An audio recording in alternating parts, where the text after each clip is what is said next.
Bonjour à toutes et tous.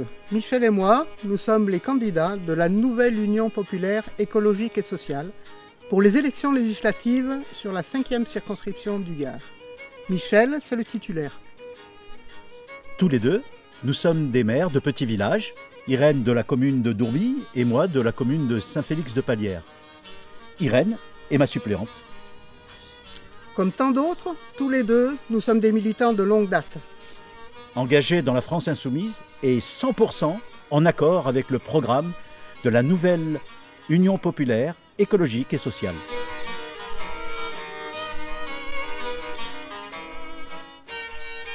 Le moment est venu. Après 30 ans d'agression à l'encontre des classes populaires, 30 ans de régression sociale tous azimuts, de sabotage des services publics, 30 ans d'injustice, de salaires rabotés, de cadeaux aux nantis. Enfin, ça pète de partout. Et c'est pas triste. La voilà, la France rebelle, l'insoumise, vivante, revendicatrice, celle qu'on aime, celle qu'on disait blessée, blasée, à bout, sans perspective. La voilà, exigeante, enthousiaste, débordante d'idées, gourmande d'avenir. Nous, la rue.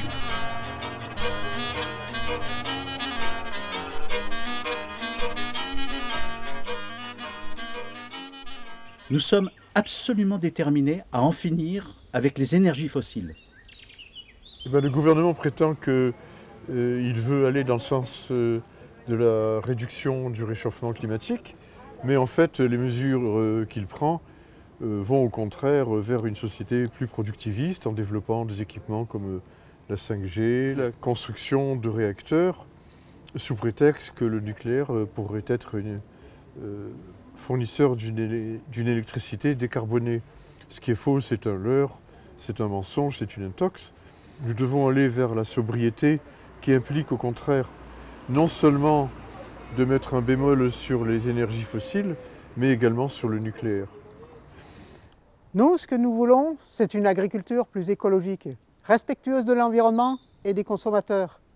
L'agroforesterie, qui consiste à associer des arbres avec des cultures ou des animaux, ça fait partie de ces alternatives. Le changement climatique touche de plein fouet la forêt, et notamment la forêt méditerranéenne. On en parle, je pense, pas assez, mais quand il y a eu des gros épisodes de chaleur, on a eu des taux de mortalité quelquefois qui étaient de l'ordre de 50% selon les zones les plus sensibles. Et ça, il faut que ça nous amène à revoir tous les modes de gestion sylvicole. Faire de l'agroforesterie, c'est du long terme, et donc il faut anticiper donc les changements. C'est aujourd'hui que ça se joue pour préparer l'avenir.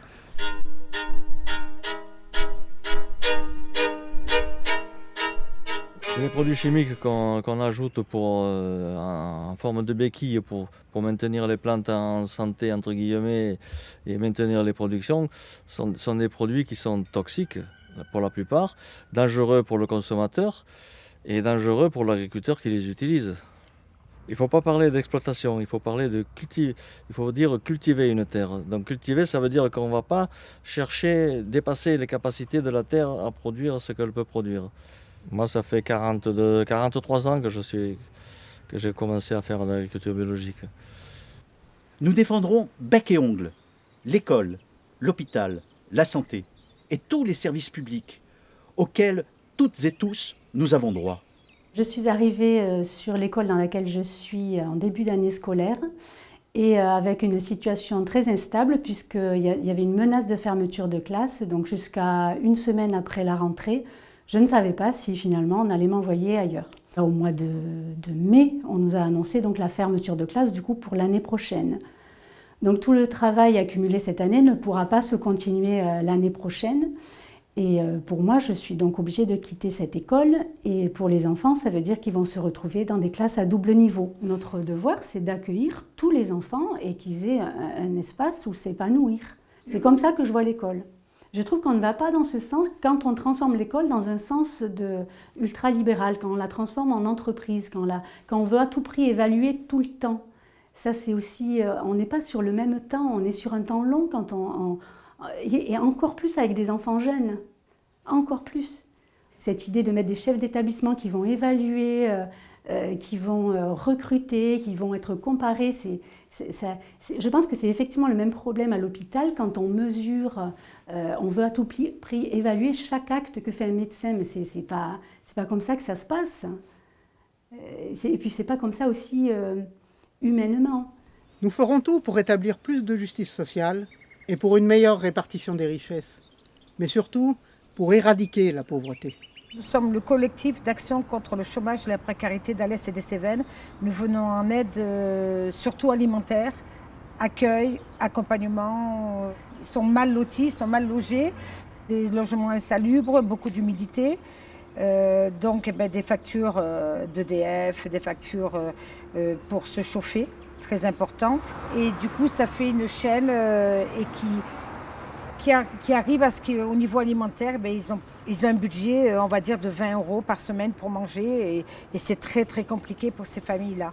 La principale activité, c'est l'aide alimentaire. Donc, pour une participation très minime, ils ont accès à des colis alimentaires qui les aident énormément. Et puis après, il y a l'isolement qui vient parce que les gens, ils ont honte de leur situation. Donc, ça fait un isolement psychologique, économique, isolement social, et voilà. J'y suis rentrée dans ce collectif, pas pour l'aide alimentaire, mais justement parce que je venais de déménager et je me trouvais dans un isolement que je ne savais pas comment combler. Et en venant au collectif, ce n'est pas seulement vis-à-vis de l'équipe du collectif, mais entre nous, entre les bénéficiaires, se créent petit à petit des liens. Et c'est ce que j'ai beaucoup apprécié. Et la vie, ce n'est pas uniquement l'alimentaire, ce n'est pas uniquement payer les factures. La vie, c'est vivre avec l'autre. Alors, chères électrices, chers électeurs, n'hésitez pas. Affirmez que le monde, ça vous regarde. Car le monde de demain, c'est vous qui le ferez. Alors le 12 et 19 juin, votez, votez, votez. Reprenez le contrôle de vos vies. Amenez-nous à l'Assemblée nationale pour que nous y portions vos demandes, vos désirs, vos exigences. Voilà ce que nous vous demandons. D'avance, merci. Et à bientôt.